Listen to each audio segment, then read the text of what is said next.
Shalom alaihim saudara-saudara yang dikasihi Tuhan dimanapun saudara berada. Kiranya damai sejahtera yang dari sorga di dalam masa raya Natal ini melimpahi saudara-saudara. Hosea 1 ayat yang kedua sampai dengan yang ketujuh. Ketika Tuhan mulai berbicara dengan perantaraan Hosea, berfirmanlah ia kepada Hosea, "Pergilah, kawinilah seorang perempuan sundal, dan peranakkanlah anak-anak sundal, karena negeri ini bersundal hebat dengan membelakangi Tuhan." Maka pergilah ia dan mengawini Gomer binti Diblaim, lalu mengandunglah perempuan itu dan melahirkan baginya seorang anak laki-laki. Kemudian berfirmanlah Tuhan kepada Hosea, "Berilah nama Yisrael kepada anak itu, sebab sedikit waktu lagi maka aku akan menghukum keluarga Yehu karena hutang darah Yisrael, dan aku akan mengakhiri pemerintahan kaum Israel. Maka pada waktu itu aku akan mematahkan busur panah Israel di depan Yisrael." Lalu perempuan itu mengandung lagi dan melahirkan seorang anak perempuan. Berfirmanlah Tuhan kepada Hosea, "Berilah nama Lo-ruhama kepada anak itu, sebab aku tidak akan menyayangi lagi kaum Israel dan sama sekali tidak akan mengampuni mereka.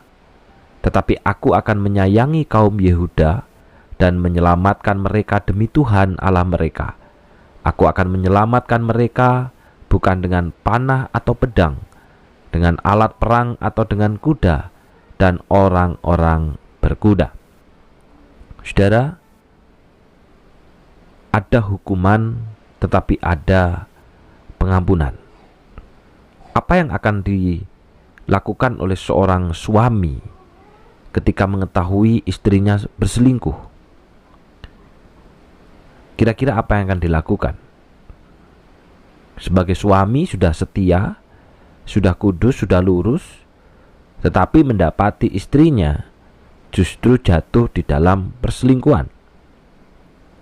Beberapa waktu lalu, saudara, sebuah berita yang heboh terjadi antara seorang suami yang bernama Matias Leu yang membunuh istrinya Magdalena Valu. Dua-duanya, kalau dari namanya, ini nama-nama Kristen, saudara, di daerah Gresik. Dan polisi mengungkap bahwa motif pembunuhan sadis itu karena sang suami Matias Leu memergoki istrinya selingkuh, dan perselingkuhan itu terjadi pada saat ia bekerja sebagai sopir truk. Saudara, dibunuh atau dicerai, itulah yang biasa terjadi ketika salah satu pasangan berselingkuh.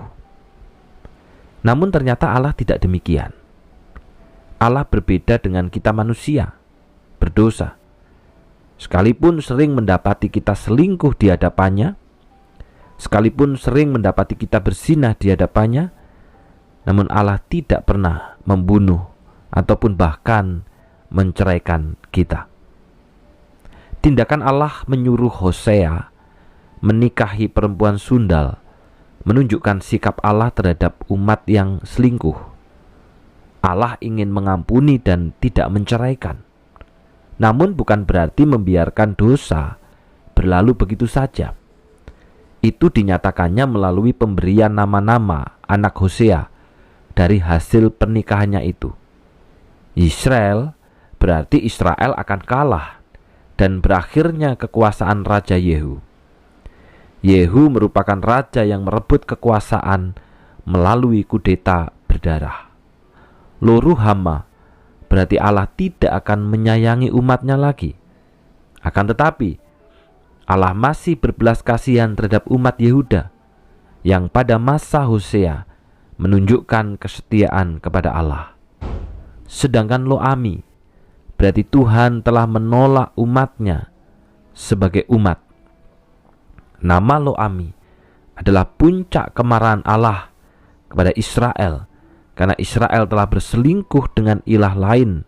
Murka Allah menandakan bahwa umat lebih memilih tidak menjadi umat Allah.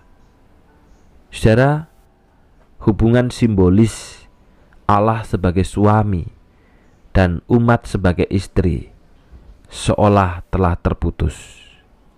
Namun sebenarnya manakala Allah menghukum umatnya, itu adalah supaya umat menyadari dosanya dan bertobat.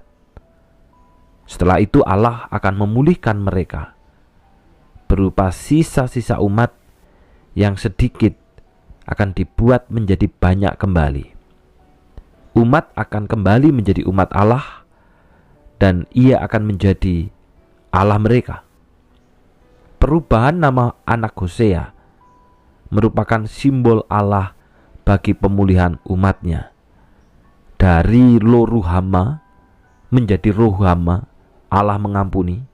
Dari Lo-ami menjadi Ami, artinya umat Allah. Ada hukuman tetapi ada penerimaan. Ada pemulihan terhadap umat yang berdosa. Saudara, bukankah kalau kita jujur, kita pun juga sebenarnya tidak jauh beda dengan umat zaman itu.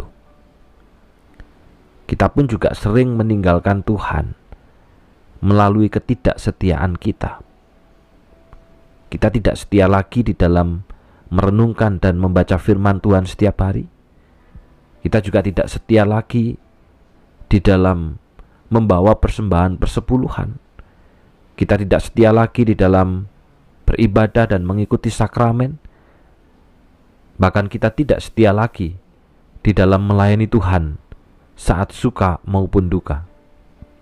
Ketika kita berubah setia, sama artinya kita juga sudah meninggalkan Tuhan. Dan kita pun juga selingkuh dengan segala kesibukan kita, dengan segala apa yang menjadikan kita jauh dan menjauh dari Allah. Kita pun juga sering meninggalkan Tuhan untuk mengejar uang, harta, kekuasaan, dan berbagai kesenangan duniawi.